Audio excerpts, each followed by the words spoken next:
When Steve Harvey stopped everything in the middle of his show on February 14th, 2019, nobody knew what was happening. The cameras froze. The crew stood still. 200 people in the audience went completely silent. Steve raised his hand high in the air and said words he'd never said before in 40 years. Stop. Stop everything. Stop the show right now.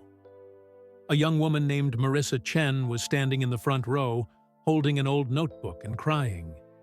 She had just said something that made Steve Harvey, the man who always knows what to say, speechless. His face went pale. His hands started shaking. He walked off the stage toward her, and you could see tears in his eyes. What could make Steve Harvey stop his own show? What did this stranger say that was so powerful? The answer goes back 40 years to a freezing cold night in Cleveland. It's in Ohio. Back to 1982, when Steve was 25 years old, broke, and sleeping in his car. Back to a moment he thought nobody remembered. But someone did remember. Someone had been watching him for 37 years. Someone had been keeping a secret notebook with his name in it, counting every good thing he'd ever done. And that notebook? It contained a message that would change everything. This isn't just a story about a TV host. This is a story about how one good choice can save a life, and how that one life can save thousands more. It's about a grandmother's dying wish, a teenage boy who almost died in a parking lot, and a young woman who was planning to end her life that very night. But we're getting ahead of ourselves. To understand why Steve Harvey stopped his show that day, we need to go back to the beginning. Back to November 5th, 1982. Back to a 7-Eleven parking lot in Cleveland. Back to the night that started everything. What happened that night? Who was Marcus Webb? What was in the grandmother's letter? And what was Marissa really planning to do after she left that studio? Watch this whole video to find out the incredible true story that made Steve Harvey stop the show and changed thousands of lives forever. Trust me, you won't believe where this story goes. The studio lights at Tyler Perry Studios blazed hot overhead. It was 2:47 p.m. on February 14th, 2019, and Steve Harvey was doing what he did best, making people laugh. "Now hold on," Steve said, his famous mustache twitching as he grinned at the audience. "You're telling me you forgot your wife's birthday and your anniversary in the same month?" The crowd of 200 people roared with laughter. Camera 3 zoomed in on Steve's face, catching that perfect mix of disbelief and humor that made him famous. Valentine's Day episodes were always special. Love, second chances, happy endings. That's what people wanted. "Man, you better sleep with one eye open," Steve continued, shaking his head. The audience ate it up. This was the Steve Harvey Show at its finest. Real people, real problems, and Steve's signature mix of comedy and wisdom. The theme for today was love and second chances. 3 couples had already shared their stories. Tears were shed, hugs were given. Steve delivered life advice that somehow managed to be both hilarious and profound. In seat 23B, front row center, sat Marissa Chen.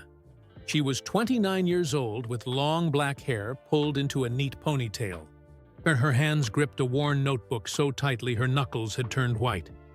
She'd been sitting there for 2 hours, waiting, watching, trying to find the courage. The commercial brake light flashed red. 3 minutes. "Okay, people, we're going to take a quick break," Steve announced. "Don't go anywhere. When we come back, we've got a surprise that'll make you believe in love all over again." The audience applauded. The lights dimmed slightly. Crew members rushed onto the stage, adjusting cameras and checking sound levels. Steve pulled out his phone, probably texting his wife, Marjorie. He did that during every commercial break. This was it. This was Marissa's moment. Her grandmother's voice echoed in her head. Go see the mustache man.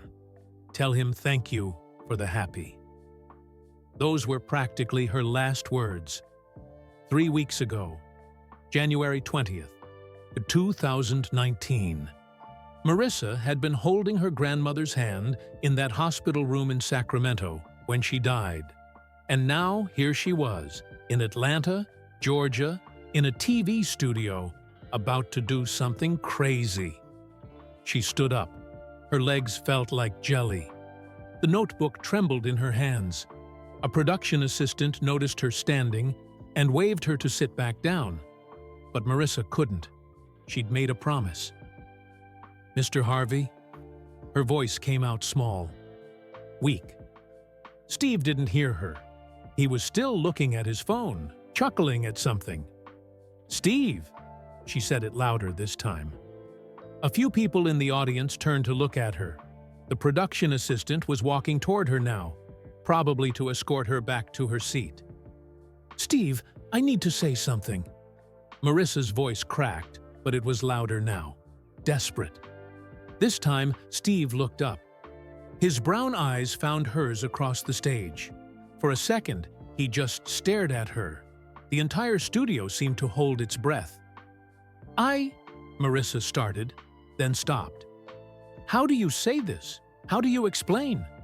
Steve's producer, Russian McDonald, was signaling to security, but Steve raised his hand, stopping them. He stepped off the stage and walked down the 3 steps into the audience area. He never did that during commercial breaks. What's your name, sweetheart? Steve asked. His voice was gentle now, not the performance voice. This was real. Marissa Chen. I'm from Sacramento. She could barely breathe. My grandmother. She passed away 3 weeks ago. Her name was Lin Chen. Steve's expression didn't change. Not yet. He didn't know. How could he? I'm sorry for your loss, Steve said.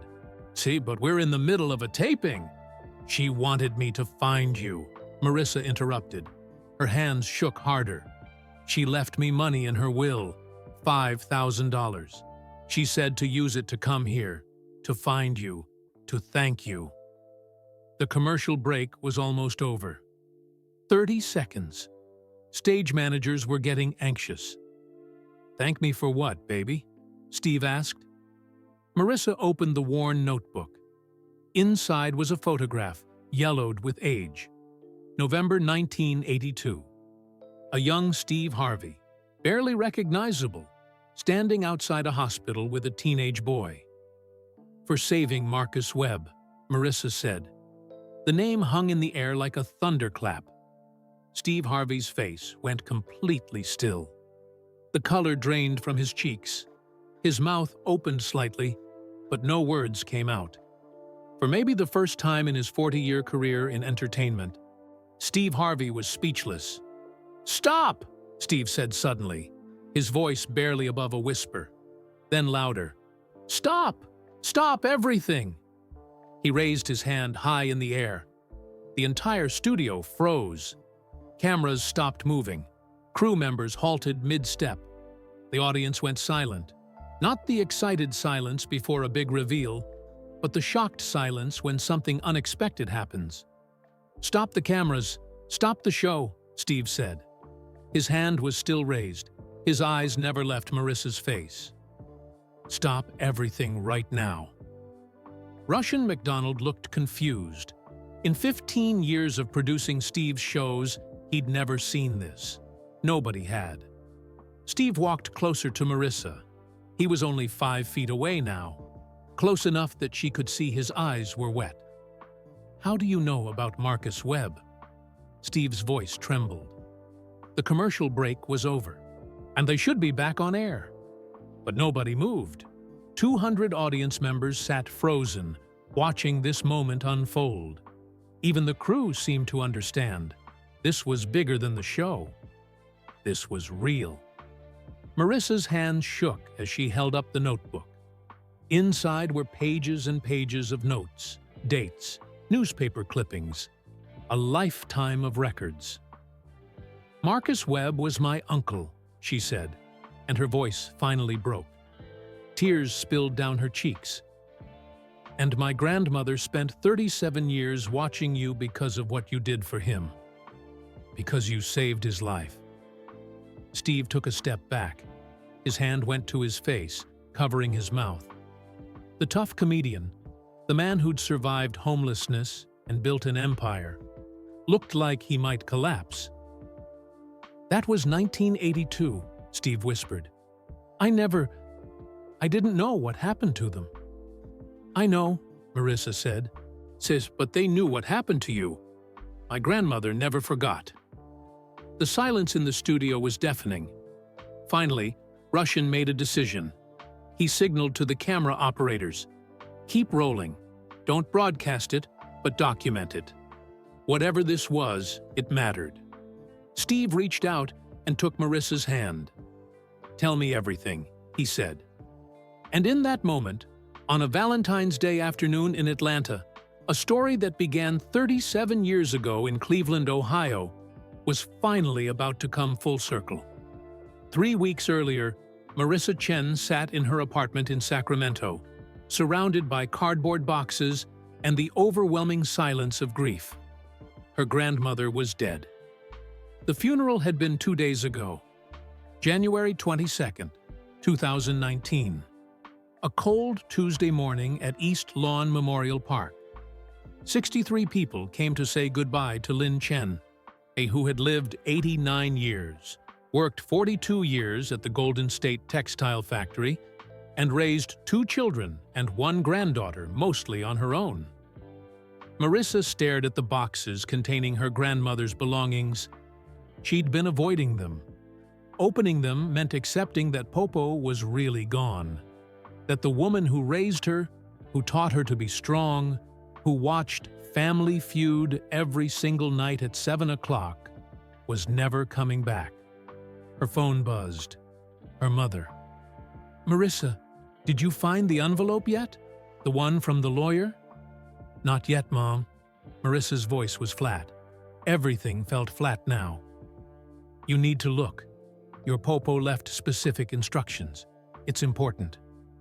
Marissa wanted to say that nothing was important anymore, that the only person who ever truly understood her was gone.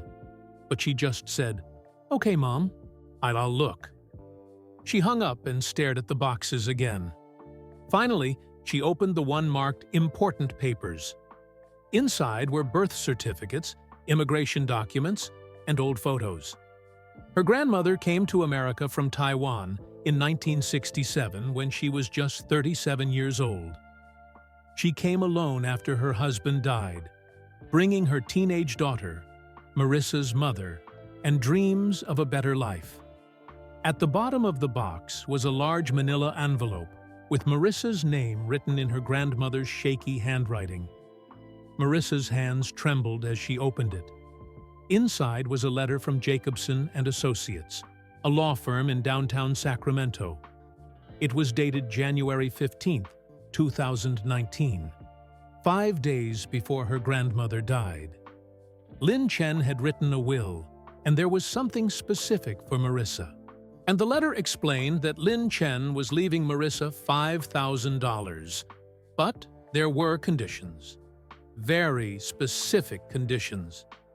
Attached to the lawyer's letter was another envelope, this one sealed with red wax. Written on the front in careful English, "For Marissa. Open after I am gone." Marissa broke the seal.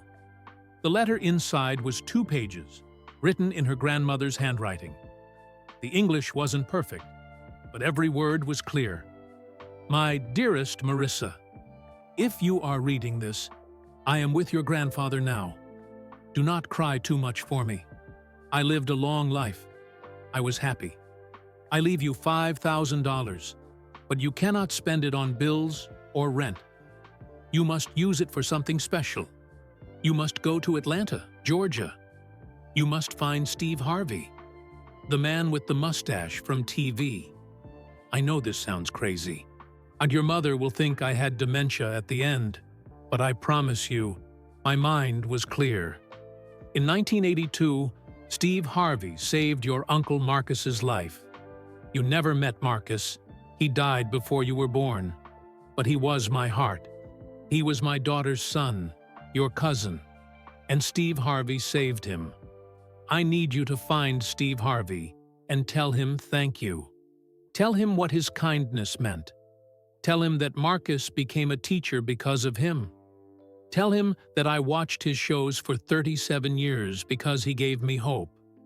I have left you something else, a notebook. It is in my nightstand. In that notebook is everything you need to know. Please, Marissa, do this for me. Do this for Marcus. Do this for all the people Steve Harvey has helped without knowing. This is my last wish. I love you forever. Popo Marissa sat on her apartment floor and cried. And not the quiet, dignified tears from the funeral. Real, body-shaking sobs. Her grandmother's last wish was for her to fly across the country to thank a TV host. It was insane. But it was also so perfectly Popo. The next day, Marissa found the notebook in her grandmother's nightstand. It was a thick, leather-bound journal, worn from years of use. The first entry was dated November 6, 1982. The comedian helped Marcus yesterday. His name is Steve Harvey. He is young. He is poor. But he has a good heart. I will never forget. Marissa flipped through the pages, her eyes widening with each entry. Her grandmother had documented everything. Every comedy show Steve performed at in Cleveland from 1982 to 1983. Every TV appearance after he got famous. Every episode of Showtime at the Apollo when he became the host in 1993. And every single episode of Family Feud from when he started hosting in 2010. There were annotations, notes, tallies. Her grandmother had actually counted the number of people in Steve's audiences. She'd noted the dates of his charity work. She'd cut out newspaper articles about the Steve Harvey Foundation, which started in 2010 to help mentor young men. The last entry was dated January 19, 2019. The day before, she died. I am dying now. The doctors say maybe one day, maybe two. I am not afraid, but I worry I will not see Steve Harvey one more time to say thank you. Marissa will do this for me. She is strong, like Marcus was strong. She will understand why this matters. Steve Harvey does not know what he did. He does not know that one night in Cleveland changed everything. He needs to know. Before I die, he needs to know. Marissa closed the notebook and made a decision. She called the law firm and arranged to receive the $5,000. She went online and discovered that the Steve Harvey Show taped at Tyler Perry Studios in Atlanta. She found out they had a lottery system for audience tickets. She applied. Her mother thought she was crazy. Marissa, you're grieving. You're not thinking clearly. You can't just fly to Atlanta to meet a celebrity. It was Popo's dying wish, Mom. Your Popo was old. She was confused. Read the notebook. She wasn't confused. She was the clearest she'd ever been. 2 weeks after her grandmother's death, Marissa received an email. She'd won the lottery. She had 2 tickets to a taping of The Steve Harvey Show on February 14, 2019, Valentine's Day. For Marissa used her grandmother's money to book a flight. Sacramento to Atlanta. She left on February 13th, the day before the taping. She stayed at a cheap hotel near the airport. She couldn't sleep. What was she supposed to say? Hi, my grandmother watched you on TV for 37 years. That sounded like a stalker. You saved my uncle's life in 1982? Steve probably helped dozens of people back then. Would he even remember? But the notebook was proof. And inside it was something Marissa still didn't fully understand. A photograph that shouldn't exist. It was tucked in the middle pages. A Polaroid, faded and yellowed. November 1982. The date was written on the back in her grandmother's handwriting. The photo showed a young man, barely recognizable as Steve Harvey, standing outside a building marked Cleveland General Hospital.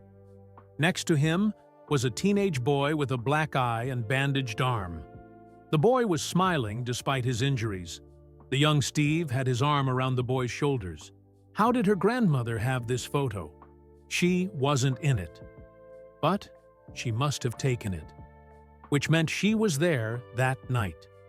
Which meant this story was bigger than Marissa realized. On the back of the photo, in addition to the date, was a note. The night everything changed. The night I learned that strangers can be angels. Marissa brought the notebook to the taping. She sat in seat 23B, front row, center. She sat through 2 hours of the show, laughing when the audience laughed, clapping when they clapped. But inside, she was rehearsing what to say. That the commercial break came at 2:47 p.m. Marissa stood up. Her whole body shook. This was it. This was the moment her grandmother had planned for, had saved for, had spent her final conscious hours arranging. She opened her mouth and spoke Steve Harvey's name. And everything stopped. Now, standing in the frozen studio with Steve Harvey 5 feet away, asking her to tell him everything, Marissa realized something. This wasn't just about saying thank you. This wasn't just about fulfilling her grandmother's wish. This was about a story that had been waiting 37 years to be told. A story about a cold night in Cleveland. A story about kindness, when kindness costs something. A story about how one moment can ripple forward through decades and touch lives in ways you never imagine. Steve Harvey was staring at her with wet eyes, waiting. My Uncle Marcus," Marissa began, her voice steadier now, "was 16 years old in 1982. He was being beaten in a parking lot in Cleveland, and you saved him. You got hurt doing it. You paid his hospital bill with money you didn't have. You stayed with him until my grandmother arrived." Steve's hand went to his chest. His breathing had changed. "You don't remember the details, do you?" Marissa asked gently. "I remember a kid," Steve said quietly. "I remember thinking he was somebody's son, somebody's hope. I couldn't just drive away. But I never knew. I never knew what happened after." "I know," Marissa said. "That's why my grandmother sent me, to tell you what happened after, to tell you what your kindness became." She held out the notebook. "Everything you need to know is in here," she said. 37 years of what happened because you cared about a stranger." Steve took the notebook with trembling hands. And in seat 23B, where Marissa had been sitting, lay one more thing she hadn't shown him yet. An envelope sealed with wax, dated January 19, 2019. The envelope her grandmother made her promise to give to Steve Harvey, and only Steve Harvey. The envelope that would change everything. Steve Harvey woke up at 4:30 a.m. on February 14, 2019, just like he did every morning. His mansion in Atlanta was quiet. Marjorie, his wife of 12 years, was still asleep beside him. At 62 years old, Steve had learned that success didn't mean sleeping in. It meant getting up early, working hard, and staying humble. He went to his home gym and worked out for an hour. Push-ups, weights, cardio. His body wasn't young anymore, but he kept it strong. Then he showered, got dressed in one of his signature three-piece suits, this one a deep burgundy, and checked his phone. 7 text messages, 12 emails, a calendar notification reminding him that today's show theme was Love and Second Chances. Perfect for Valentine's Day. But there was one message that stood out. From Marjorie, Sent at 2:47 a.m. She must have woken up and couldn't sleep. Something important happens today. Pay attention. I can feel it. Love you. Steve smiled. Marjorie had instincts he'd learned to trust. When they met in 1990 at a comedy club in Memphis, though they didn't marry until 2007, she told him, "You're going to be big one day. Bigger than you imagine." She was right. He texted back, "Always paying attention, baby. See you tonight." By 6 a.m., Steve was in his car, being driven to Tyler Perry Studios. Atlanta traffic was already building. He reviewed his notes for the day's show. 3 couples with reconciliation stories. 1 surprise wedding proposal. Standard stuff, but meaningful. He loved these episodes. Real people. Real emotions. His phone rang. It was his producer, Russian McDonald. "Steve, we good for today?" "Always good, Rush. What's up?" "Just checking. You seemed distracted yesterday. Everything okay?" Steve paused. Was he distracted? Maybe. Something had felt off all week. Not bad, just different. Like the air before a storm. "I'm fine, man. See you in an hour." He hung up and stared out the window at Atlanta passing by. This city had been good to him. Tyler Perry Studios, opened in 2006 and expanded in 2015, was a marvel. A Black-owned studio lot, bigger than Warner Brothers. And Steve felt honored to work here, but his mind drifted back. It always did when he had quiet moments. Cleveland, Ohio, 1982. He was 25 years old then, married to his first wife, Marcia, with twin baby daughters born that year, Brandy and Carly. He was broke. So broke that some nights he chose between buying diapers and buying food. He performed at small comedy clubs, driving hours for $50 gigs. The Hilarities Comedy Club in Cleveland was a regular spot, but it barely paid enough to cover gas. He was sleeping in his 1976 Ford some nights when things got really bad. November 1982 was the worst. Cold. Dark. He was starting to think maybe comedy was a stupid dream. Maybe he should get a real job. Something stable. Something that could actually feed his family. And there was a night. He couldn't remember the exact date. But there was a night when everything felt hopeless. He'd performed for maybe 12 people, made them laugh a little, got paid $40. He sat in his car outside a 7-Eleven on Euclid Avenue, counting change, trying to figure out if he had enough for both gas and milk. Then he saw it. 3 men beating a kid in the parking lot. Steve didn't think. He just moved. He wasn't a fighter. He wasn't tough. But he was 6 feet 2 inches and angry, and sometimes that's enough. He got between the men and the kid, took some hits, got his ribs cracked and his eye blackened. But he got the kid away, got him into his car, drove him to Cleveland General Hospital. The kid's name was Marcus. Marcus Webb, 16 years old, scared out of his mind. Steve stayed with him. He paid the $200 emergency room fee with money he absolutely didn't have. Waited until the kid's grandmother arrived. The grandmother was tiny, elderly, Asian, and spoke broken English. But Steve remembered her eyes. Grateful. So deeply grateful it made his chest hurt. Steve shook his head, coming back to the present. Why was he thinking about this now? That was 37 years ago. He'd never seen Marcus or his grandmother again. They moved away a few months later. He tried to find them but had no resources, no money for a private investigator. Life moved on. His career eventually took off. Apollo Theater in 1993. The Steve Harvey Show sitcom from 1996 to 2002. Family Feud in 2010. Book deals. Radio shows. Multiple hosting gigs. He became successful beyond his wildest dreams. In 2010, he started the Steve Harvey Foundation with his wife, mentoring young men, providing scholarships, giving back. He'd helped thousands of kids by now. Maybe that was enough. Maybe that made up for all the people he couldn't help back when he had nothing. But he still thought about Marcus Webb sometimes, wondered if the kid made it, wondered if saving him that night mattered. The car pulled up to Tyler Perry Studios at 6:47 a.m.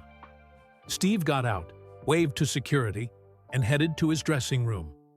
Hair and makeup at 7 a.m., production meeting at 8 a.m. Taping started at noon. The day proceeded normally. The first couple shared their story, separated for 10 years, now back together. Beautiful. The second couple brought their kids on stage. Tears everywhere.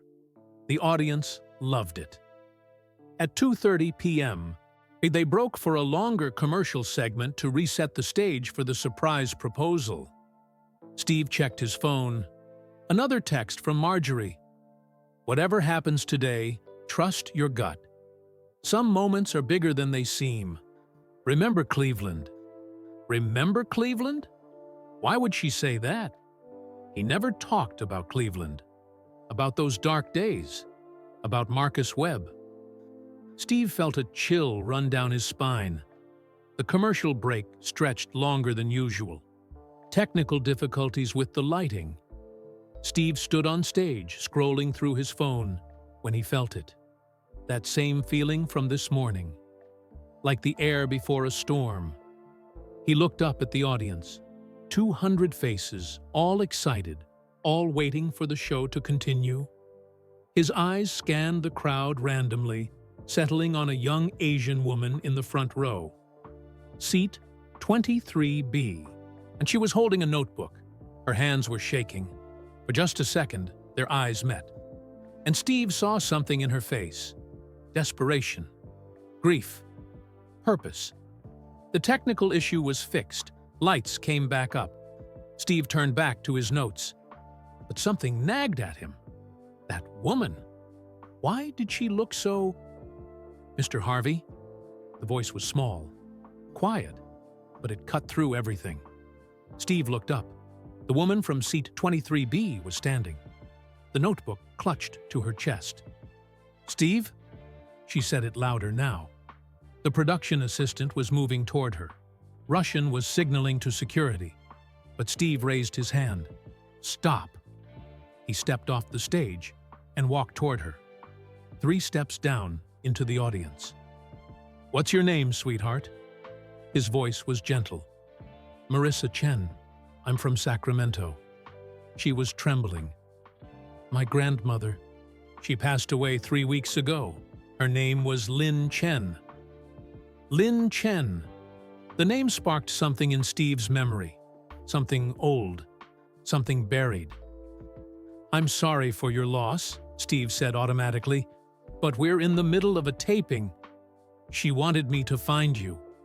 Marissa's voice cracked. "She left me money in her will, $5,000. She said to use it to come here, to find you, to thank you." Steve's chest tightened. "Thank me for what, baby?" Marissa opened the notebook. Inside was a photograph. Faded. Old. November 1982. Steve's breath caught in his throat. It was him. Young, thin, wearing clothes he'd long forgotten, standing outside Cleveland General Hospital, and next to him, a teenage boy with a bandaged arm. "For saving Marcus Webb," Marissa said. The world stopped. Marcus Webb. The name hit Steve like a physical blow. His knees went weak. His vision blurred at the edges. 37 years. 37 years since he'd heard that name. "Stop," Steve heard himself say. His voice sounded far away. "Stop. Stop everything." He raised his hand high in the air. The universal signal. Emergency. Halt. The cameras stopped moving. The crew froze. 200 audience members went silent. Steve couldn't breathe. His heart was pounding.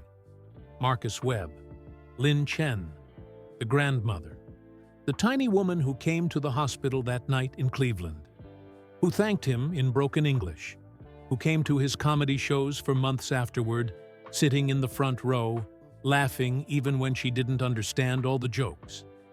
She'd been watching him for 37 years. "How do you know about Marcus Webb?" Steve's voice shook. He was crying now. He didn't care. And this wasn't about the show.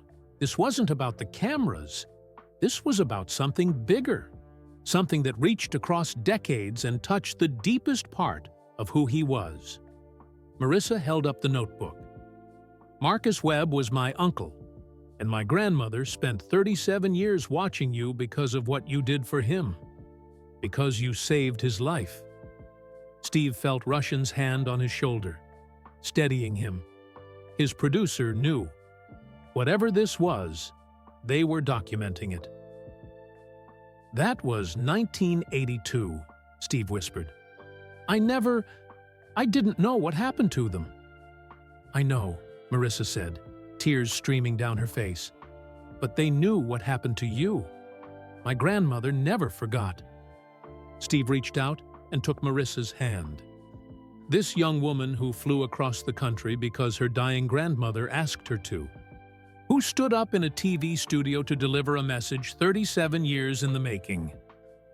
"Tell me everything," he said. Marissa looked at Steve Harvey's face and saw something she didn't expect. Not just surprise, not just emotion, but relief. Like a man who'd been carrying a question for 37 years and was finally about to get an answer. "Can we sit?" Marissa asked. Her legs felt weak. Steve nodded. He gestured to the crew. "Get us chairs, get water, and somebody turn off those lights. This isn't for broadcast." Russian McDonald immediately understood. He signaled to the crew. Stage lights dimmed. Cameras stopped recording for television, but two operators kept rolling on handhelds. For the archive. For history. Two chairs appeared on the stage. Steve and Marissa sat facing each other. The audience remained frozen, silent. My understanding they were witnessing something sacred. "Start at the beginning," Steve said softly. "Tell me about Marcus." Marissa opened the worn notebook. Her hands had stopped shaking. This was what she came for. This was her grandmother's final gift. Marcus Webb was born on September 1st, 1966, in Cleveland, Ohio. Marissa began. "His mother was my grandmother's daughter. Her name was Susan Chen. Susan died giving birth to Marcus. Complications. She was only 19 years old." Steve closed his eyes, absorbing this. "My grandmother was devastated," Marissa continued. "She'd come to America from Taiwan in 1967, just a year after Marcus was born. She came to give Susan a better life. And then Susan died. And my grandmother was left with a baby boy in a country where she barely spoke the language." "Where was Marcus's father?" Steve asked. "Oh, gone. Never met him. Never wanted to. It was just my grandmother and Marcus. She worked at the Golden State Textile Factory, 12-hour shifts, 6 days a week. She left Marcus with neighbors during the day. At night, she tried to teach him everything. Be good, be kind, work hard, stay out of trouble." Marissa flipped through the notebook pages. But Cleveland in the 1970s and early 1980s was rough, especially for a mixed-race kid being raised by an elderly Asian woman who could barely speak English. Marcus got bullied, got into fights, started hanging with the wrong crowd. Steve nodded slowly. He remembered that Cleveland. He lived it. By 1982, Marcus was 16 and angry at the world, Marissa said. "My grandmother was working herself to death trying to keep food on the table. Marcus felt like a burden, like his life ruined hers, and he started staying out late, getting into trouble. She pulled out the faded Polaroid photograph. November 5th, 1982. That was the night everything changed. Steve took the photo with trembling hands. He stared at his younger self. 25 years old, skinny, desperate. That suit he was wearing, he remembered it. His only suit. He'd bought it at a thrift store for $12. What happened that night? Steve asked, though fragments of memory were already surfacing. Marissa read from the notebook, from an entry written in her grandmother's handwriting. Marcus went to the 7-Eleven on Euclid Avenue to buy milk. I gave him money. He said he would be home by 9 p.m. At 9:30 p.m., I got scared. At 10 p.m., I called the police. They said, wait 24 hours. At 10:47 p.m., the hospital called. Steve's jaw clenched. He remembered that 7-Eleven. And he was there. He saw what happened.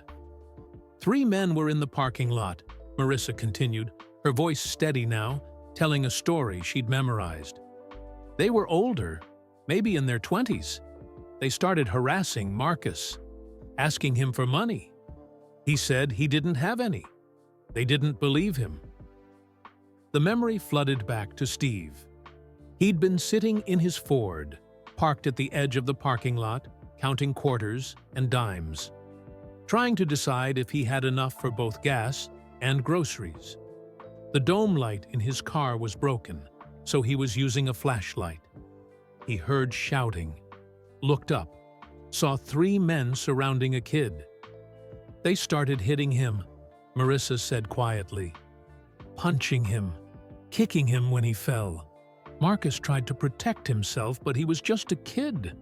They were going to kill him. Steve remembered the rage that filled him. Not heroic rage, just human rage. That was somebody's kid, somebody's son. Nobody was around to help.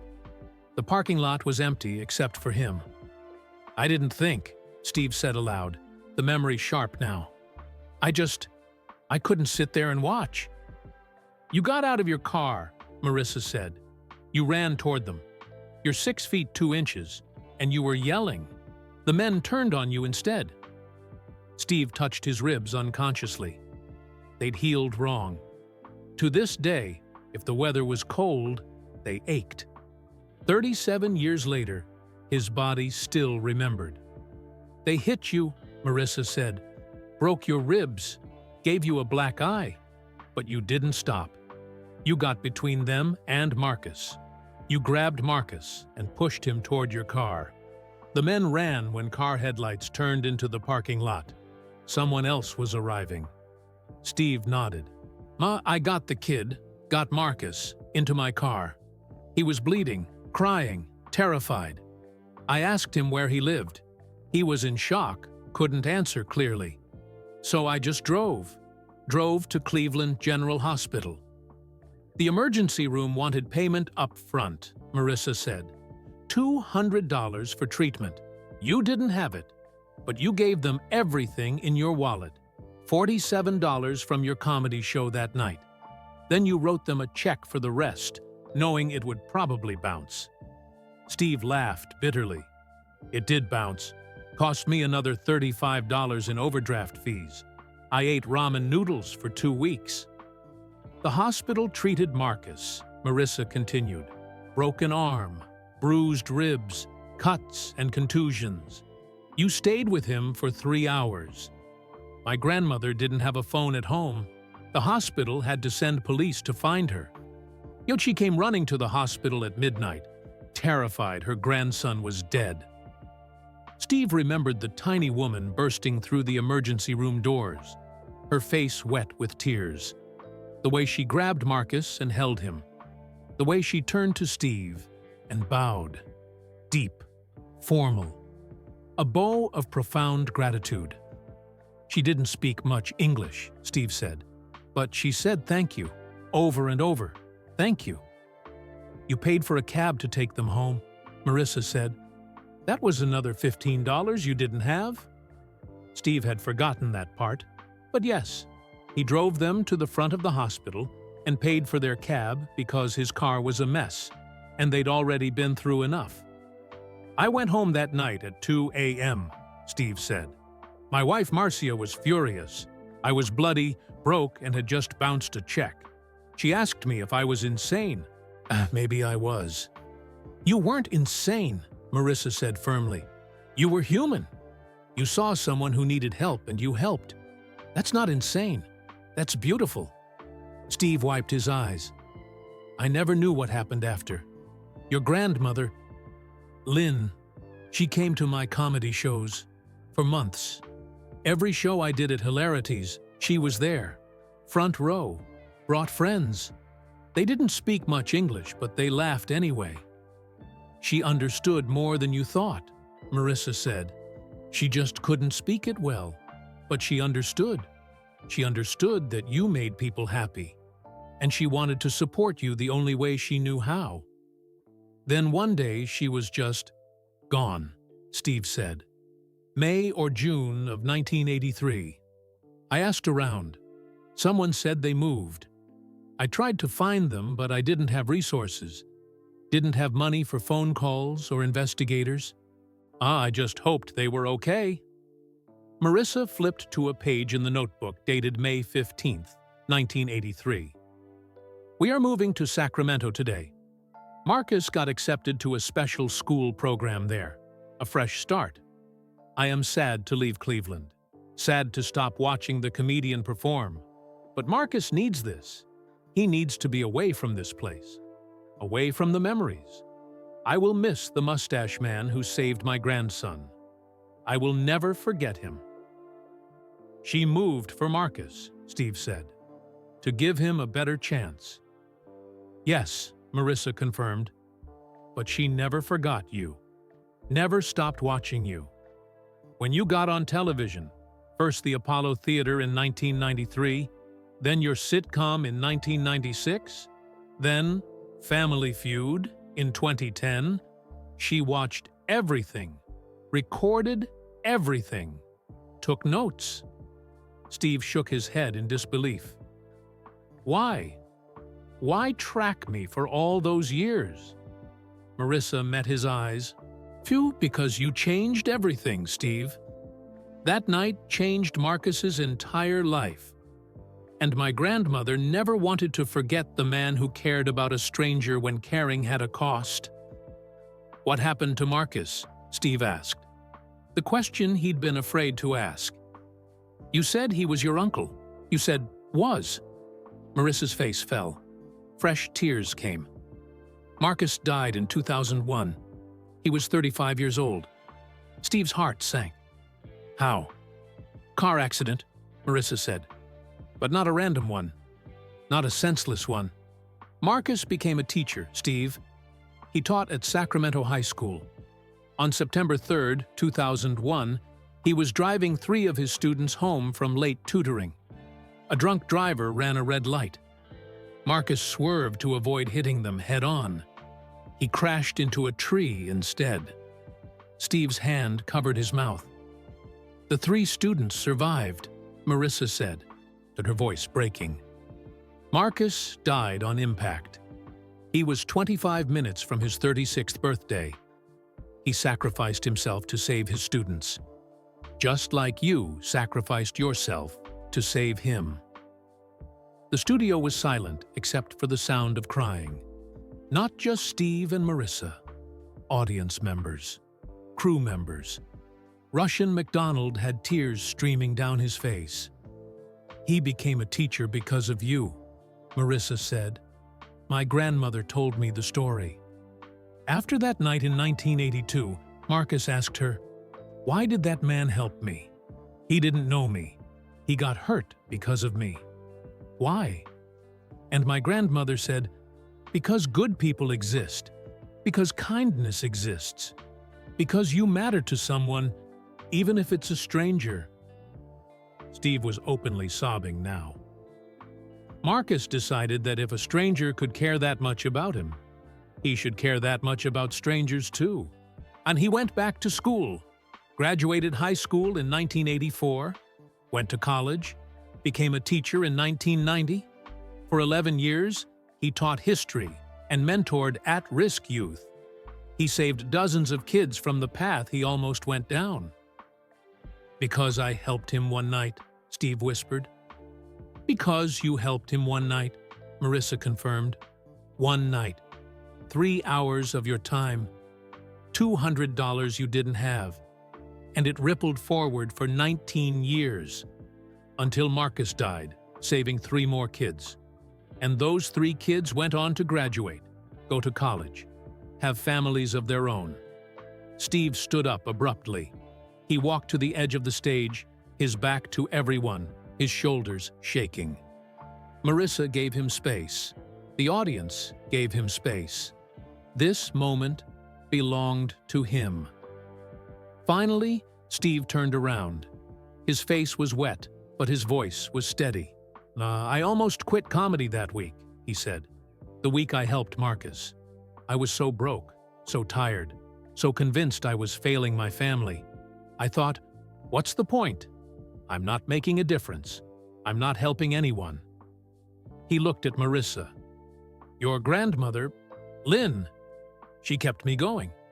Those months she came to my shows, I performed for her. When she left, I kept performing, imagining she was still there. She saved me too. Does she know that?" Marissa smiled through her tears. She knew. She wrote about it in the notebook. She said, "The mustache man and Marcus saved each other that night. That's how kindness works. It goes both ways." Steve walked back to Marissa and pulled her into a hug. A real hug. Not a TV hug. A human hug. "Thank you," he whispered. "Thank you for finding me. Thank you for telling me this story. I needed to know. I needed to know it mattered." Marissa hugged him back. "There's more," she said quietly. "My grandmother left you something personal. But I need to give it to you privately." Steve pulled back and looked at her. "What is it?" Marissa reached into her bag and pulled out the wax-sealed envelope. The one dated January 19th, 2019, the day before her grandmother died. "She wrote you a letter," Marissa said, "her final letter, and she made me promise to give it to you in person, to watch you read it. Because what's in this letter, it's not just about the past, Steve. It's about right now. It's about why this moment, today, February 14th, 2019, was so important to her." Steve took the envelope. His name was written on the front in careful, shaky handwriting. "For Steve Harvey, the man who saved my grandson. The man who saved me. I'm the man who saves people without knowing. Please read this alone." Steve looked at Russian. "We need a break, a real break. Clear the stage." Russian nodded. "Everyone out. Give them privacy. Now." The crew and audience filed out quietly, respectfully. In 3 minutes, the studio was empty except for Steve, Marissa, and one camera operator who Russian left to document, but from a distance, with no sound. Steve sat back down. He held the envelope in his hands. "Are you ready?" Marissa asked. "I don't know," Steve said honestly, "but I need to read it." He broke the wax seal and pulled out the letter, and everything changed. Steve Harvey's hands trembled as he unfolded the letter. The paper was thin, delicate, the kind you buy at specialty stores for important occasions. The handwriting was shaky but deliberate. Every word carefully chosen, every sentence labored over. He began to read silently, but after the first line, his voice broke, and he read aloud. Marissa sat beside him, holding his arm, giving him strength. "Dear Mr. Steve Harvey, my name is Lin Chen. You do not remember me, but I remember you every day of my life since November 5th, 1982. I am 89 years old now. I am dying. The doctors say I have maybe 1 day, maybe 2. My body is tired. I am ready to see my husband again, ready to see my daughter Susan, ready to see my grandson Marcus. But before I go, I must tell you something. I must tell you what you did. Not just that night in Cleveland, but every day since." Steve paused, wiping his eyes. Marissa squeezed his arm. He continued, "You saved Marcus's life on November 5th, 1982. That is what you know. But you do not know what happened after." Marcus was angry before that night. Angry at God for taking his mother. Angry at his father for leaving. Angry at me for being poor, for being old, for being different. He was walking a bad path. I could see it. I prayed every night for something to change him. Then you appeared. You were a stranger. You were struggling yourself. I could see it in your clothes, your car, your tired eyes. But you helped anyway. You got hurt protecting my grandson. You paid money you did not have. You stayed when you could have left. Marcus asked me that night in the hospital, "Grandma, why did that man help me? He doesn't know me. I'm nobody." I told him, "You are not nobody. You are somebody to that man. You are somebody to me. You are somebody to this world. That man saw your worth even when you could not see it yourself." That changed Marcus. Not overnight, but slowly. He started coming home earlier, started doing his homework, started believing maybe he was worth something after all. Steve's voice cracked. He had to stop for a moment. Marissa handed him a bottle of water. He drank, composed himself, continued. Marcus graduated high school in 1984. He was the first person in our family to do that. He went to Sacramento State University. He became a teacher. For 11 years, he taught history to teenagers who reminded him of himself, angry, lost, looking for someone to care. He told every single one of his students about you, about the comedian in Cleveland who saved his life. He said, "A stranger cared about me when I was at my lowest. That means someone will care about you too. That means you matter." Marcus saved dozens of children from bad paths. I watched him do it. He stayed late after school. He drove students home. He used his own money to buy them food, school supplies, whatever they needed. Just like you did for him. On September 3rd, 2001, Marcus died saving 3 more children. He swerved his car to protect them from a drunk driver. He died on impact, but those 3 children lived. Their names were Jennifer Rodriguez, David Kim, and Antoine Williams. They were all 15 years old. Jennifer Rodriguez graduated from UC Berkeley in 2008. She is now a doctor in Los Angeles. She has saved countless lives. David Kim became a social worker in San Francisco. He works with homeless youth. He has helped hundreds of children find safe homes. Antoine Williams became a teacher, just like Marcus. He teaches in Sacramento, at the same school where Marcus taught. He tells his students about Marcus Webb every year. Steve stopped reading. He looked up at Marissa, his face wet with tears. "Your grandmother tracked all of this?" he asked in disbelief. Marissa nodded. She tracked everything. She contacted those 3 students after Marcus died. She followed their lives. She wanted to see how far the ripple went. Steve looked back at the letter, his hands shaking harder now. But it did not stop there, Mr. Harvey. Jennifer Rodriguez has 2 children now. David Kim has 3. Antoine Williams has 1. Those 6 children exist because Marcus saved their parents. Because you saved Marcus. Jennifer's daughter wants to be a doctor, like her mother. David's son volunteers at homeless shelters. Antoine's daughter is only 5 years old, but she already tells people she wants to be a teacher. Do you see, mister? On Harvey? Do you see what you started? One night, 3 hours of your time, $200 you did not have. And now there are 6 children in this world who would not exist without you. There are hundreds of patients Jennifer has saved. Hundreds of homeless youth David has helped. Hundreds of students Antoine has taught. All because you cared about a stranger. Steve put the letter down on his lap. He couldn't continue. His chest was heaving with sobs. Marissa wrapped her arms around him, this man she'd met an hour ago who felt like family now.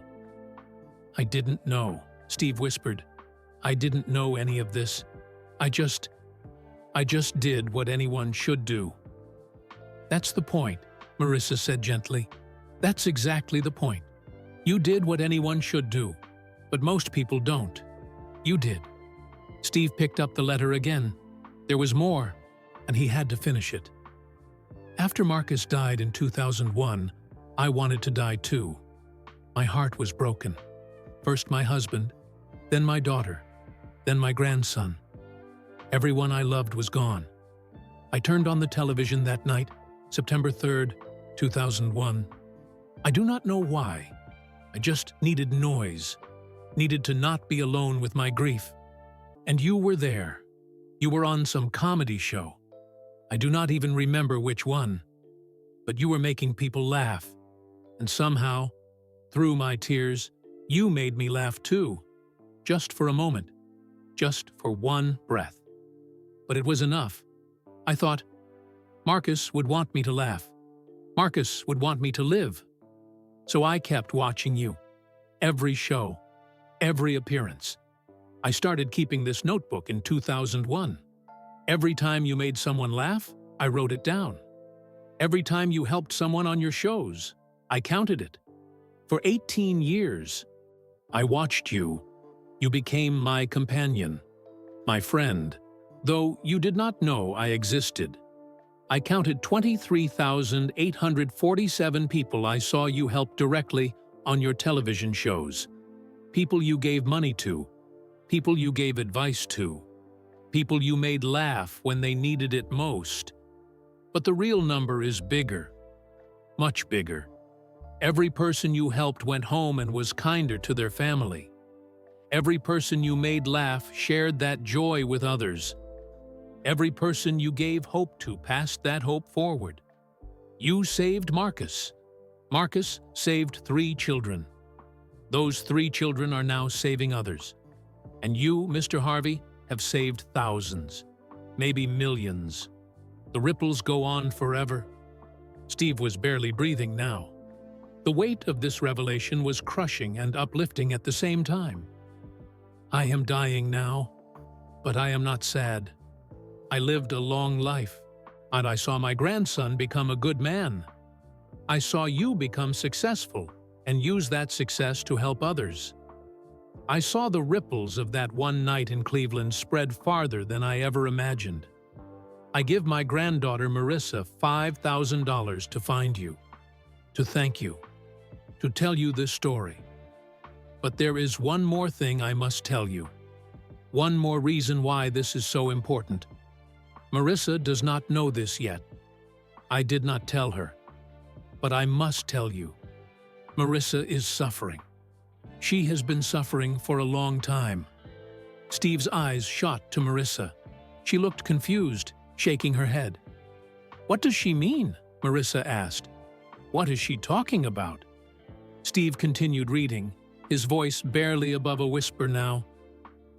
Marissa has depression. Bad depression. She hides it well. She smiles for others. She works hard as a social worker helping people. But inside, she is drowning.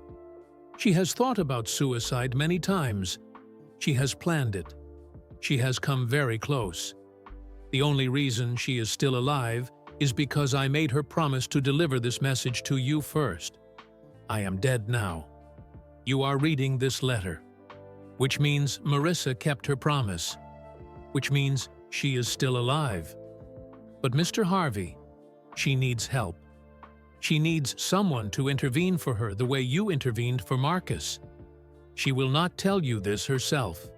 She is too proud. too stubborn, too used to helping others instead of asking for help. But I am her grandmother. I know her heart, and her heart is breaking. Please, Mr. Harvey, you saved my grandson 37 years ago. Please save my granddaughter now. This is my dying wish. This is why I sent her to you. Not just to say thank you, but to ask for help. Please be for Marissa what you were for Marcus. Please be the person who cares when caring has a cost. The letter ended there. Signed simply, Lin Chen, January 19th, 2019, 11:47 p.m. She died less than 24 hours later. Steve slowly folded the letter and looked at Marissa. Her face had gone completely pale. Her hands were shaking uncontrollably. "Marissa," Steve said gently, "is this true?" Marissa's mouth opened, but no sound came out. Her eyes were wide, panicked. She stood abruptly, backing away. I don't... She shouldn't have... Marissa's breathing was rapid now, shallow. "I'm fine. I'm okay. She was just worried because I was sad about her dying. But I'm fine now. Marissa." Steve stood and walked toward her slowly, carefully, like approaching a frightened animal. "Baby, look at me. Is it true?" Marissa's face crumpled. The mask she'd been wearing, maybe for years, finally shattered. "I can't do this," she whispered. "I came here to say thank you, to deliver the letter. That's all. I can't talk about..." Her knees gave out. Steve caught her before she hit the ground. He lowered her gently into the chair, kneeling in front of her. "When was the last time you thought about it?" Steve asked quietly. "About ending your life?" Marissa couldn't look at him, couldn't speak, but her silence was answer enough. "This week?" Steve pressed gently. Marissa nodded, tears streaming down her face. "Today?" Another nod, smaller, ashamed. "Oh, baby," Steve said, his own tears flowing again. "Your grandmother knew. She knew, and she tried to save you the only way she could, by sending you to someone who would understand. By sending you to me." "I don't want to be a burden," Marissa sobbed. "I don't want to be another person you have to save.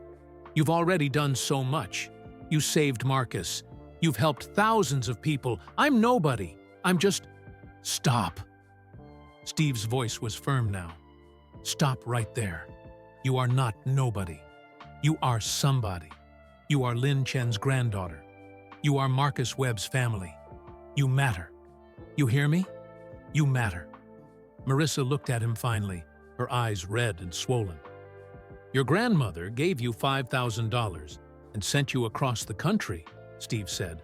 "Not just to thank me, but to save your life.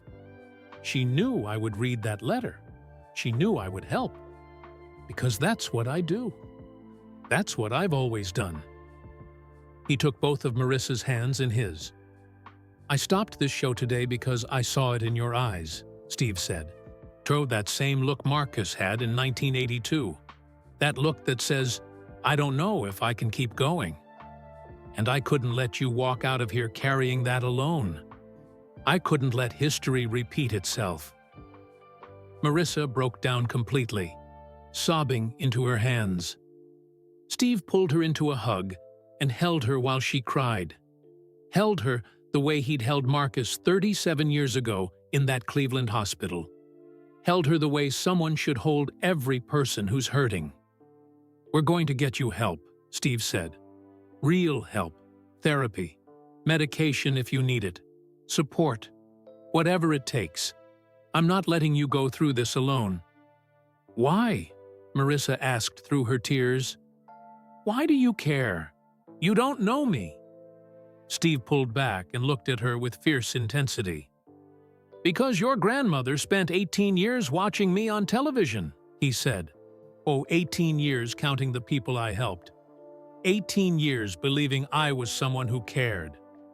I'll be damned if I let her down now." I'll be damned if I let you down." He stood, pulling out his phone. "Russian," he called toward the door. His producer appeared immediately.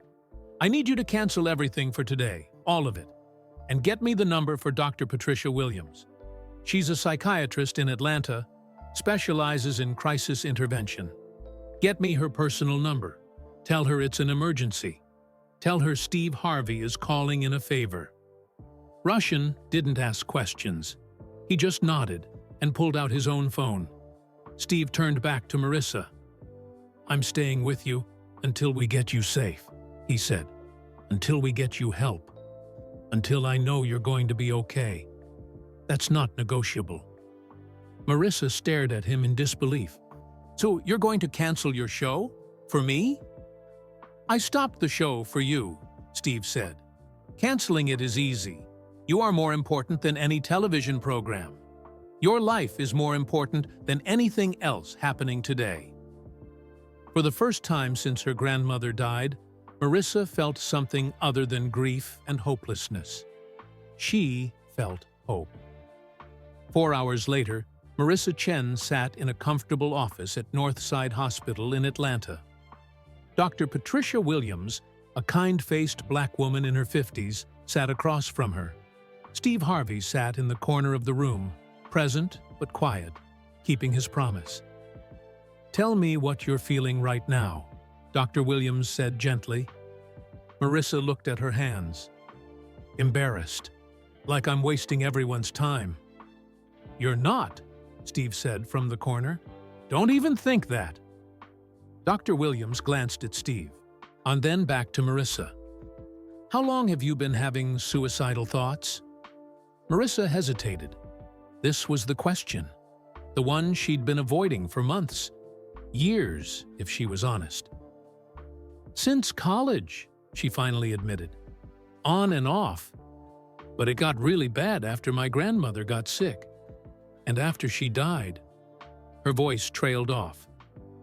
3 weeks ago," Dr. Williams said, checking her notes. 3 weeks, 2 days, Marissa corrected. "I've counted every day." "Have you attempted before?" Marissa shook her head. "No, but I've made plans, written notes. I came close twice in the last 2 weeks." Steve's breath caught audibly. Dr. Williams looked at him, and he nodded that he was okay. "What stopped you?" Dr. Williams asked. "The promise," Marissa said. "I promised my grandmother I would find Steve Harvey first, and that I would deliver her letter. I couldn't break a promise to her, not the last one." "And after you delivered the letter," Dr. Williams pressed, "what was your plan then?" The silence answered the question. Steve stood abruptly and walked to the window, his back to them. His shoulders were shaking. "I was going to do it tonight," Marissa whispered. "After I got back to my hotel, I already wrote the notes. To my parents, to my friends. I already researched the method. I had everything planned." Dr. Williams leaned forward. "But that's not going to happen now. You understand that, right? We're not letting you go back to that hotel room alone. We're not letting you hurt yourself." "I don't want to be admitted," Marissa said quickly, panic rising. "I don't want to go to a psychiatric ward. Please. I can't."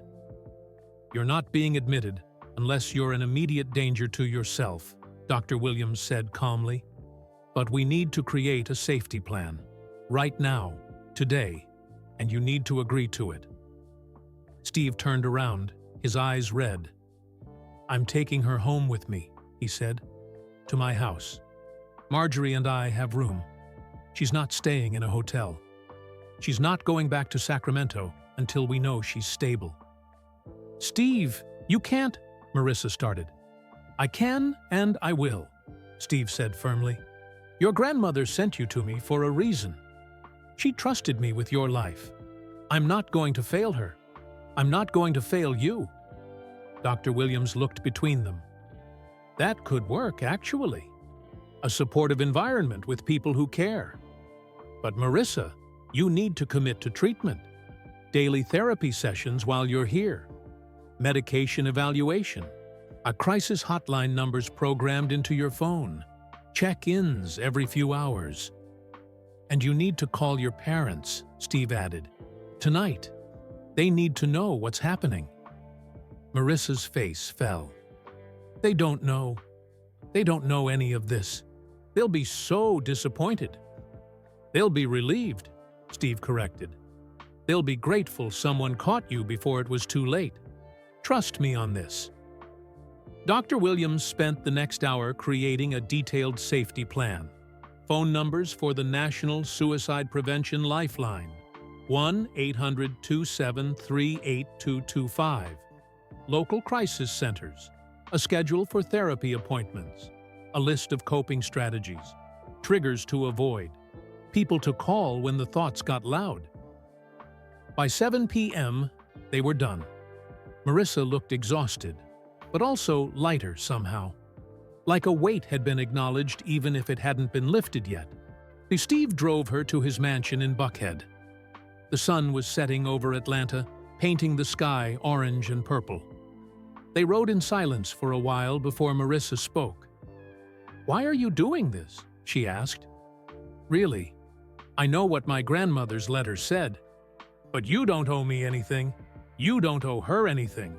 You already saved Marcus. That was enough." Steve was quiet for a moment, navigating the Atlanta traffic. "In 1986, I was homeless," he finally said. "Living in my car, doing comedy gigs for barely any money. I was so depressed I could barely get out of bed most days. Except I didn't have a bed. I had a back seat." Marissa turned to look at him. "One night, I was parked behind a comedy club in Cleveland," Steve continued. "It was February, freezing cold. I was sitting there thinking, maybe I should just start the car, close all the windows, and let the carbon monoxide take me. End it. Stop being a burden to my family. Stop failing at everything." His hands tightened on the steering wheel. "A janitor from the club came out to empty trash," Steve said. "Old black man named Samuel. He saw me sitting there in the cold and knocked on my window. Asked if I was okay. I lied and said yes. He didn't believe me." "What did he do?" Marissa asked. "He invited me inside," Steve said. "Made me coffee. Let me sleep on the couch in the break room. And he said something I never forgot. 'Son, I don't know what you're going through, but I know you're going through something. And I can't let you go through it alone. Not on my watch.'" Steve pulled up to a red light and looked at Marissa. "That man saved my life," he said. He let me sleep in that break room for 3 months. Brought me food, talked to me, reminded me I was worth something when I couldn't see it myself. He died in 1994. Heart attack. I never got to properly thank him." The light turned green. Steve drove forward. "So, when your grandmother's letter told me you were suffering," Steve said, "I heard Samuel's voice in my head. I can't let you go through it alone. Not on my watch. That's what he said to me. That's what I'm saying to you." Marissa wiped tears from her eyes. "The ripple effect," she said softly. "Samuel saved you. You saved Marcus. Marcus saved those 3 students. And now you're trying to save me." "That's how it works," Steve said. "That's how we survive this world. We save each other." They arrived at Steve's mansion. It was enormous, the kind of house you see in magazines. Marissa felt out of place immediately. But when the door opened, Marjorie Harvey was there. Tall, elegant, with kind eyes that immediately put Marissa at ease. "You must be Marissa," Marjorie said, pulling her into a hug. "Steve told me everything. Welcome to our home, baby. You're safe here." Inside, the house smelled like dinner cooking. Marjorie had prepared a meal: roasted chicken, vegetables, rice, simple comfort food. "I figured you haven't eaten properly in days," Marjorie said. "Come on, Let's get some food in you." They sat around the kitchen table, not the formal dining room, but the kitchen, intimate and warm. Steve said grace, and they ate together like family. Marissa's phone rang. Her mother. Steve nodded at her encouragingly. "Hi, Mom," Marissa answered, her voice shaking. "Marissa, where are you? You were supposed to call when you got back to Sacramento." "Mom, I'm still in Atlanta. Something happened. Something good. But I need to tell you something. Something I should have told you a long time ago." Steve and Marjorie gave her privacy, moving to the living room, but they stayed close enough that she knew she wasn't alone. For the next hour, Marissa told her mother everything. The depression, the suicidal thoughts, the plans. Her mother cried. Her father got on the phone and cried too. But they weren't disappointed. They were relieved, grateful, ready to help. "We're flying to Atlanta tomorrow," her mother said. "First flight we can get. We should have seen this. We should have known." "It's not your fault, Mom," Marissa said. "I hid it. I got really good at hiding it." "Well, no more hiding," her mother said firmly. "Oh, we're going to get through this together. All of us." When Marissa hung up, she felt exhausted, but also something else. Connected. Like she wasn't carrying this alone anymore. Steve and Marjorie returned to the kitchen. "Your parents are coming?" Steve asked. Marissa nodded. "Tomorrow morning." "Good," Steve said. "That's real good. Now let's get you settled in the guest room. You've had a long day." The guest room was beautiful. Comfortable bed, soft lighting, an ensuite bathroom. On the nightstand, Marjorie had placed a note. "You are loved. You are valued. You are not alone. Tomorrow will be better. And if it's not, we'll try again the next day. One day at a time." Marjorie. Marissa sat on the bed and looked around. This morning, she'd been planning her death. Tonight, she was in Steve Harvey's guest room, surrounded by people who cared, with a safety plan and hope for tomorrow. Her grandmother's final gift hadn't been the $5,000. It had been this: connection, help, a reason to stay. Marissa pulled out her grandmother's notebook one more time. She found the last entry, dated January 19th, 2019, written just hours before Lin Chen died. "Marissa, if you are reading this, you kept your promise. You found Steve Harvey. You delivered the letter. And now you are not alone anymore. That was my plan. That was always my plan. I could not save you myself. I am too old, too sick, too close to death. But I could send you to someone who could. Someone who understands. Someone who cares. Please let him help you. Please choose to live. There is so much more ahead of you than behind you. I love you forever. Ka popo." Marissa closed the notebook and lay down on the bed. For the first time in 3 weeks, she fell asleep without planning her death.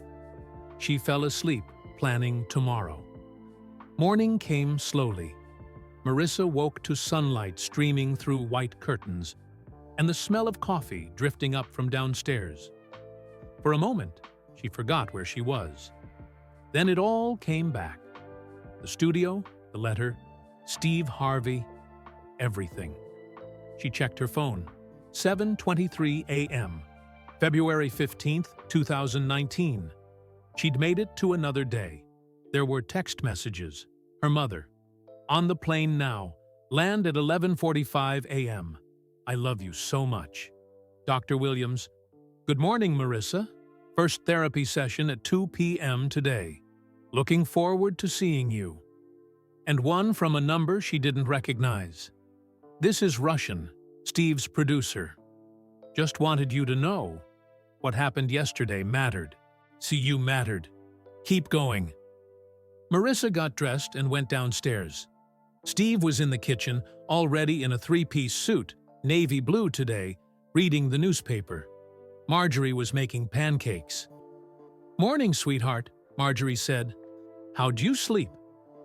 "Better than I have in weeks," Marissa admitted. "Good. Sit. Eat. You need your strength." They ate breakfast together. Normal conversation, the weather, plans for the day. Steve had meetings. Marjorie had a charity event. But they'd both rearranged schedules to make sure Marissa wasn't alone. "Your parents' flight lands at 11:45, Steve said. "I'm sending a car to pick them up. They'll come straight here." "You don't have to do all this," Marissa said. "Stop saying that," Steve said gently. "Yes, I do. And more importantly, I want to." After breakfast, Steve excused himself for a phone call. Marissa helped Marjorie clean up the kitchen. "Can I ask you something?" Marissa said quietly. "Anything, baby." "Why is Steve really doing this? I mean, I understand about Marcus and my grandmother. But this is so much more than that." Marjorie dried a plate thoughtfully. "You know Steve was homeless, right? Back in the 80s? He mentioned it yesterday." "What he didn't mention was how close he came to not making it," Marjorie said. "Not just financially, mentally, emotionally. He was in a very dark place. And if it wasn't for a few people who cared when they didn't have to, people like that janitor Samuel, people like your grandmother Lynn who came to his shows, he wouldn't be here today." She turned to face Marissa directly. "Steve knows what it's like to want to give up," Marjorie said. "He knows what it's like to feel worthless, hopeless, like the world would be better without you. And he also knows what it's like when someone intervenes. When someone says, 'Not on my watch,' that changes everything." "So this is him paying it forward," Marissa said. "This is him being who he is," Marjorie corrected. "This is him doing what he's always done. Seeing someone who needs help and helping. The cameras aren't rolling. There's no audience. This isn't for show. This is just Steve being Steve." At 11:52 a.m., Marissa's parents arrived. Her mother, Susan Chen, named after Marissa's grandmother's daughter, burst through the door and grabbed Marissa in a crushing hug. "My baby," she sobbed. "My baby, why didn't you tell us? Why didn't you let us help?" "I'm sorry, Mom. I'm so sorry." Her father, Daniel Chen, joined the embrace. And they stood in Steve Harvey's foyer, three people holding each other and crying, while Steve and Marjorie gave them space. Eventually, they all moved to the living room. Steve ordered lunch delivered, Chinese food, which made Marissa's mother smile through her tears. "Your grandmother," Susan said to Marissa, wiping her eyes. "She was always 10 steps ahead of everyone. Even at the end, she was planning, protecting you." "She sent me to the right person," Marissa said, looking at Steve. Steve shook his head.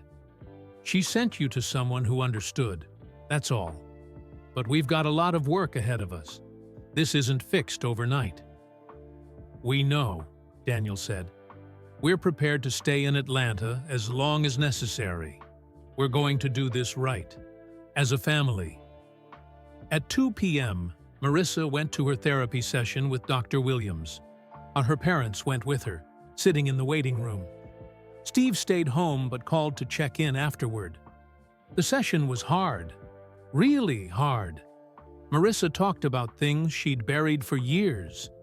The pressure to be perfect, the fear of disappointing people, the voice in her head that said she wasn't good enough, wasn't worth the space she took up in the world. Dr. Williams listened, took notes, and asked gentle questions. "Your grandmother's letters said you're a social worker," Dr. Williams said. "You spend your days helping people in crisis." "Yes, but you don't extend that same compassion to yourself." Marissa went quiet. You understand intellectually that people with depression deserve help, Dr. Williams continued. That they're not weak or broken, that they're sick and need treatment. But when it comes to your own depression, what do you tell yourself? That I should be stronger, Marissa whispered. That I should be able to handle this, that other people have it worse. That's the depression talking, Dr. Williams said firmly. That's the illness lying to you. And we're going to teach you how to recognize those lies and fight back. They spent the next 45 minutes creating a treatment plan. Therapy, twice a week to start. Medication evaluation with a psychiatrist. Coping strategies. Self-care practices. Ways to challenge negative thoughts. When Marissa left the session, she felt wrung out, but also clearer. Like fog was starting to lift, even if she couldn't see the whole landscape yet. That evening, back at Steve's house, they all sat down for dinner together. Steve, Marjorie, Marissa, and her parents. And it felt surreal, eating dinner with Steve Harvey and his wife like they were family. I need to tell you something, Steve said during dessert, about what happened yesterday, about what was actually said that stopped the show. Everyone looked at him. The footage from yesterday isn't being broadcast as a regular episode, Steve continued. But with Marissa's permission, I want to use parts of it. I want to create a special episode about mental health, about suicide prevention, about asking for help. Why? Marissa asked. Because your grandmother counted 23,847 people she saw me help directly, Steve said. But imagine if we could help more. Imagine if we could reach people who are suffering in silence like you were. People who are planning their deaths. People who think no one cares. He leaned forward, his eyes intense. Yesterday, when you stood up in that studio, you said something that stopped me cold, Steve said. Do you remember what it was? Your exact words? Marissa thought back. The moment was blurry with emotion. I said, I came to thank you for saving my Uncle Marcus, that my grandmother watched you for 37 years. And then I said, she paused, remembering. I said I promised her I'd come, but that I wasn't sure I could keep going after this. That's what stopped me, Steve said quietly. Not the thank you, not the story about Marcus. It was that last sentence. I'm not sure I can keep going. I heard it. I recognized it. Because I've said those exact words before. And I knew if I let you walk out of that studio without helping, I'd never forgive myself. He looked around the table. That's what needs to be shared, Steve said. Not just your grandmother's story, as beautiful as it is, but the reality of what you were going through. The fact that you were planning to die. The fact that asking for help saved your life. You want me to talk about my suicide plan on national television? Marissa asked, her voice small. Only if you're comfortable, Steve said quickly. Only if you think it could help someone else. But yes, I think your story, the whole story, could save lives. Marissa looked at her parents. Her mother reached over and squeezed her hand. It's your choice, baby, Susan said. But your grandmother would be proud either way. Marissa thought about it, about the notebook, about all those people her grandmother counted over the years, about Marcus, who became a teacher because Steve saved him, about the ripple effect that kept going forward. Well, what would I have to do? Marissa asked. We'd interview you, Steve explained. Me and you, sitting down, talking about everything. About Marcus, about your grandmother, about your depression, about what happened yesterday. We'd include resources, hotline numbers, crisis centers, information about getting help. We'd make it clear that depression is an illness, not a weakness. That asking for help is brave, not shameful. When?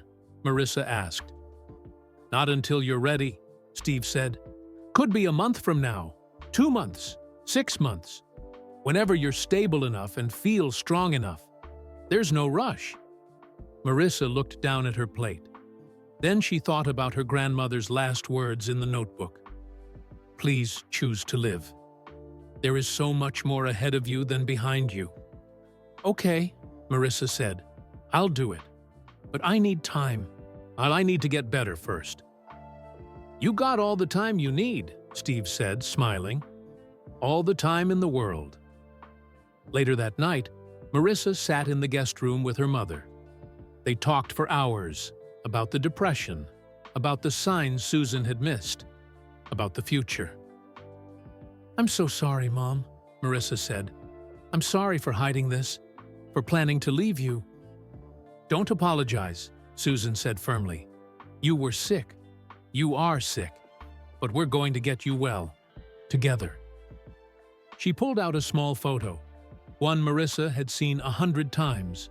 Lin Chen as a young woman, holding baby Marcus in 1966. Your grandmother loved Marcus so much, Susan said. When he died in 2001, I thought she'd die too.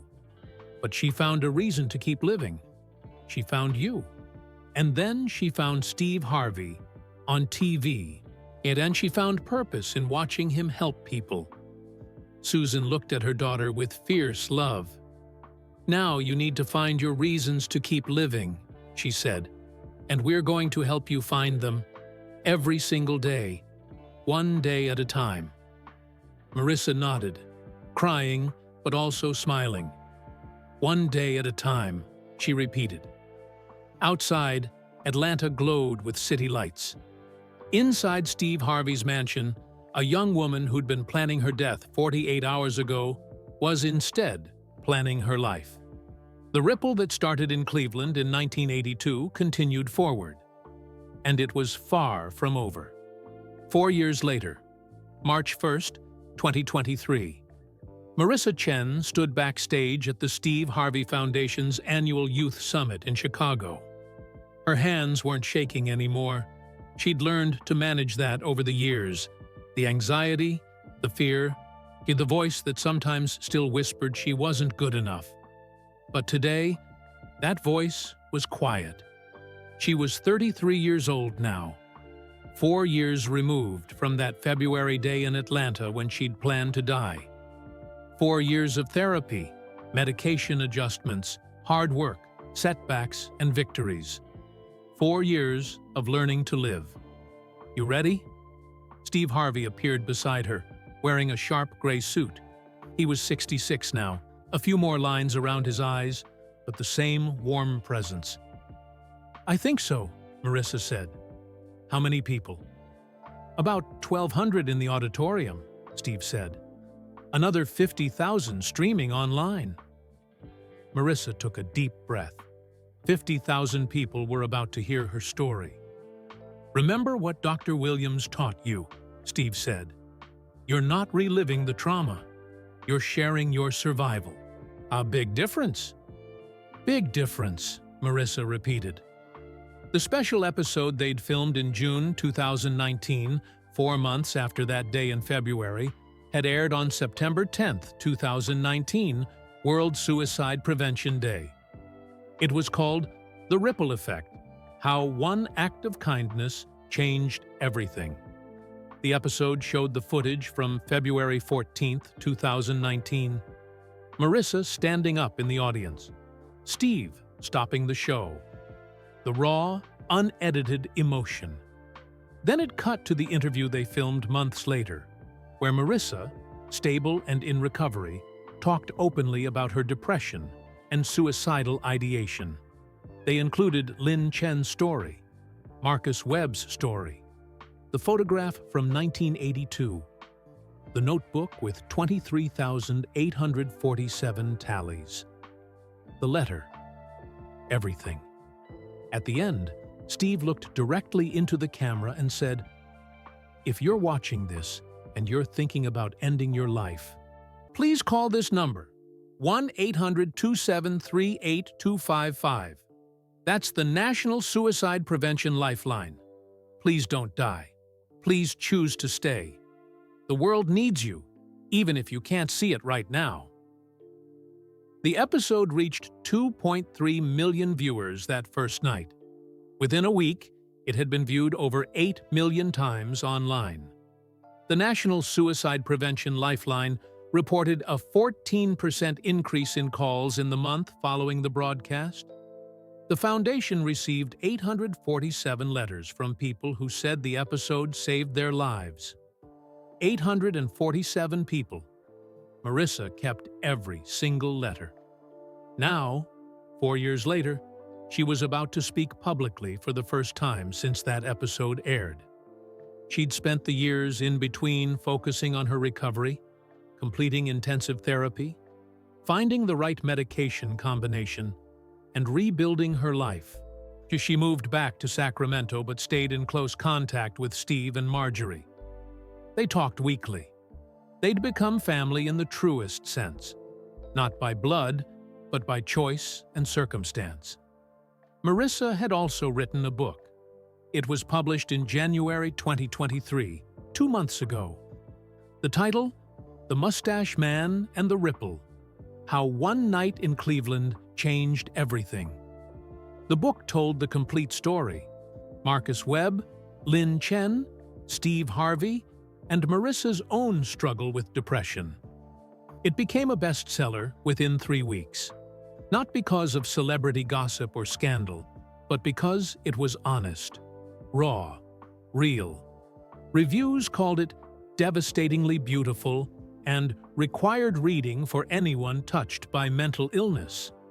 The Steve Harvey Foundation started a new program inspired by the story, the Marcus Webb Mentorship Initiative.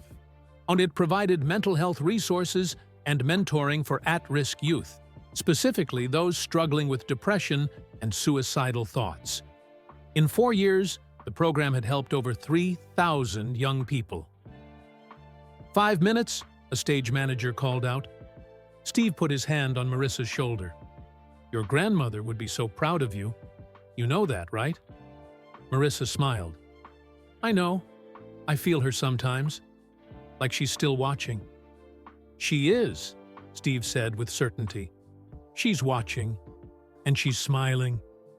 The lights dimmed in the auditorium. Steve walked out to thunderous applause.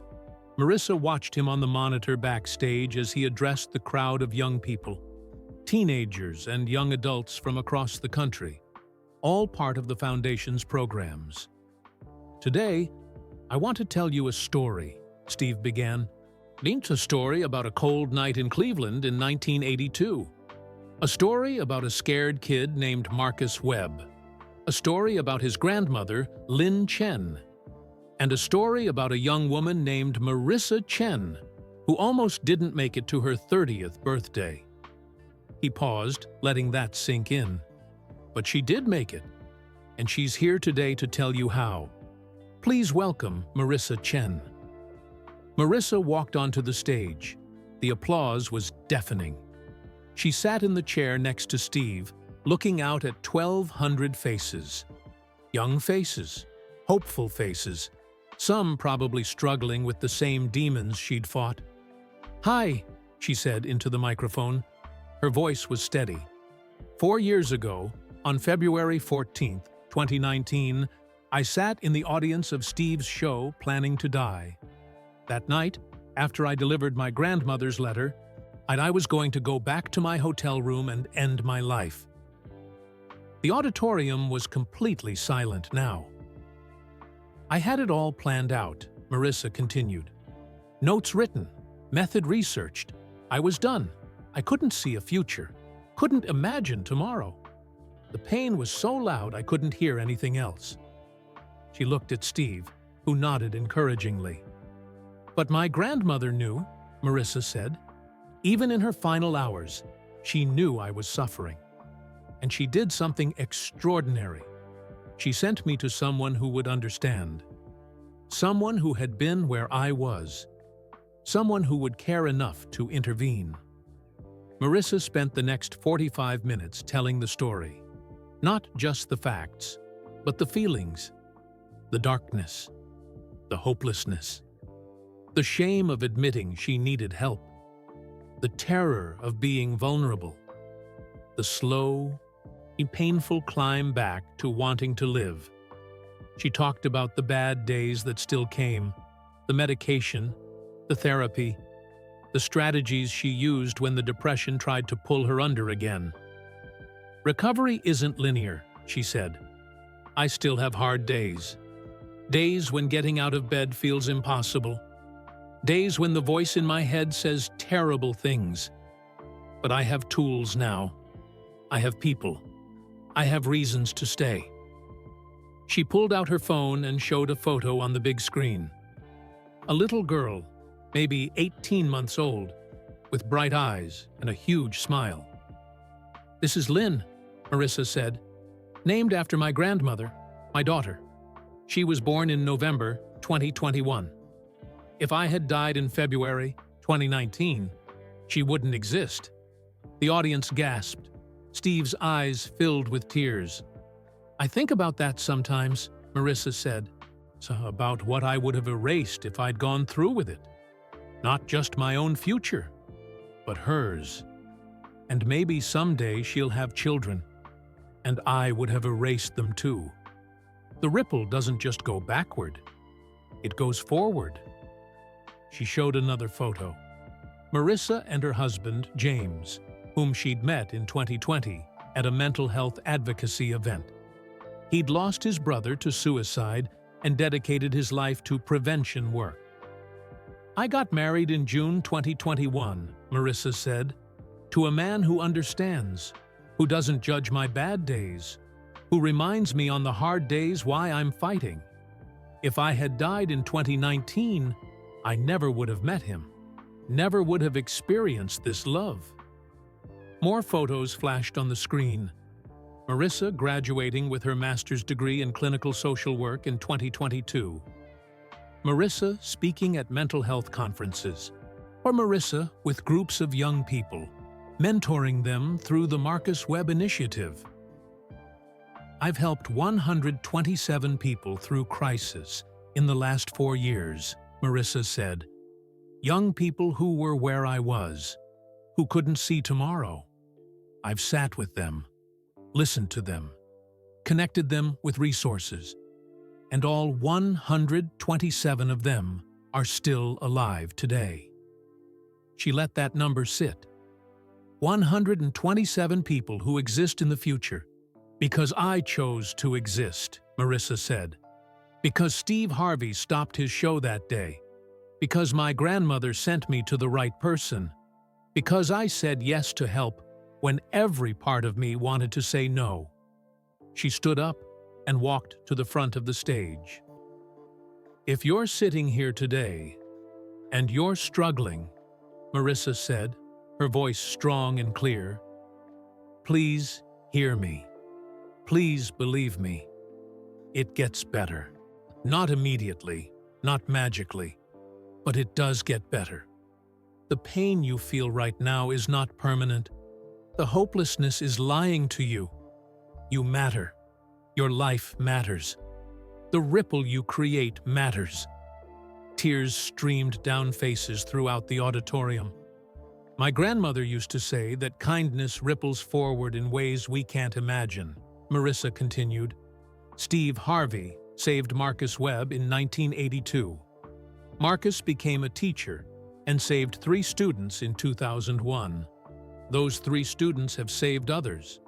And now I'm standing here, alive, 4 years past my planned death date, with a daughter, a husband, a purpose.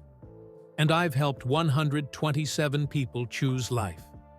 She paused, emotional but controlled. "That's the ripple," she said. "That's what happens when we choose to intervene, when we choose to care, when we choose to stay. We don't just save one life, and we save hundreds, thousands. We save futures we can't even imagine yet." The standing ovation lasted 5 minutes. Young people rushed the stage afterward, wanting to talk, to share their stories, to say thank you. One girl, maybe 16, grabbed Marissa's hand. "I was going to do it," she whispered. "Tonight. But I came here first because my counselor made me. And now I think maybe I won't." Marissa hugged her tight. "Please don't. Please call the hotline. Please talk to your counselor. Please give tomorrow a chance." The girl nodded, crying. Okay, I will." Steve watched from the side of the stage, his heart full. This was why he'd stopped the show 4 years ago. This was the ripple continuing forward. That night, Steve, Marjorie, Marissa, and her family had dinner together. Little Lynn sat in a high chair, smashing blueberries and giggling. James talked about the nonprofit he'd started. Marissa's parents shared photos from their recent trip to Taiwan, where they'd visited Lin Chen's birthplace. "Your grandmother would have loved to meet her namesake," Susan said, watching little Lin. "She knows," Marissa said confidently. "Somehow, she knows." Steve raised his glass. "To Lin Chen, the woman who counted 23,847 people, but whose real impact is uncountable. The woman who saved her granddaughter by sending her to a stranger. The woman who understood that ripples go on forever." Everyone raised their glasses. "To Lin Chen," they said together. Later, after everyone had gone to bed, Steve sat in his home office and opened his laptop. He did this sometimes, searched for updates on the people from the 2019 episode. Jennifer Rodriguez, the Dr. Marcus Webb saved in 2001, was now chief of emergency medicine at Cedars-Sinai in Los Angeles. She'd saved countless lives. David Kim ran the largest homeless youth program in San Francisco, helping hundreds of kids find safety every year. Antoine Williams was still teaching at Sacramento High School, Marcus Webb's old school. He'd been named Teacher of the Year in 2022. And the ripple kept going. Steve opened a file on his computer, a list he'd been keeping since 2019. People who'd reached out after the episode aired. People who said it saved their lives. The number was no longer 847. It was 2,614 people who chose to live because Marissa shared her story. Because Lin Chen sent her granddaughter to a stranger. Because Marcus Webb existed. Because Steve Harvey intervened one cold night in Cleveland in 1982. Steve closed the laptop and looked at the photo on his desk. The original Polaroid from November 1982. Him and Marcus outside Cleveland General Hospital. Two people who saved each other without fully knowing it. Below the photo was a quote he'd framed. Words from Lin Chen's letter. "One man helped one boy. One boy helped thousands. Those thousands helped millions. This is how the world changes. One person at a time." Steve turned off the lights and went to bed, knowing that somewhere in the world right now, someone was choosing to live. Someone was reaching out for help. Someone was being that stranger who intervenes. The ripple continued, and it always would. So now you know the incredible true story of how one act of kindness in 1982 created ripples that are still spreading today. Steve Harvey saved Marcus. Marcus saved 3 students. Those students saved others. And Marissa is now saving lives every single day. The question is, where are you watching this from? Drop your city and country in the comments below. We want to see how far this message of hope and kindness has reached around the world. If this story touched your heart, please hit that like button right now. And subscribe to this channel so we can keep spreading stories of kindness, hope, and the power of choosing to help someone when they need it most. Remember, you never know when your kindness might save a life. You never know how far your ripple will go. Now click on the video appearing on your screen right now for another incredible story that will inspire you to make a difference today. Thanks for watching. And remember, one person at a time, we can change the world.